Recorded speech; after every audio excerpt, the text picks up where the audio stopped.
India आज तक आपकी आवाज।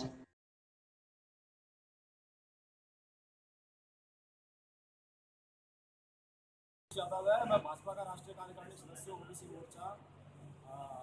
और मैं एनआईटी छियासी विधानसभा से इस बार जनता ने मुझे विधायक के चुनाव के लिए खड़ा किया है।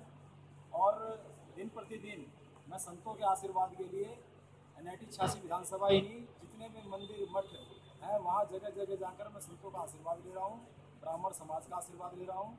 आज इसी कड़ी में बांके बिहारी मंदिर के हमारे आचार्य गुरुजी श्री संतोष महाराज जी, जिनका आशीर्वाद मैं लेने आया और आज उन्होंने अपना आशीर्वाद दिया मुझे। इसके लिए मैं तहे दिल से संत समाज का, ब्राह्मण समाज का, सबको नतमस्तक होकर मैं प्रणाम करता हूँ। और मैं ब्राह्मण समाज और संत समाज से आशीष मांगता हूँ कि वो मुझे इतनी ताकत दें। Likey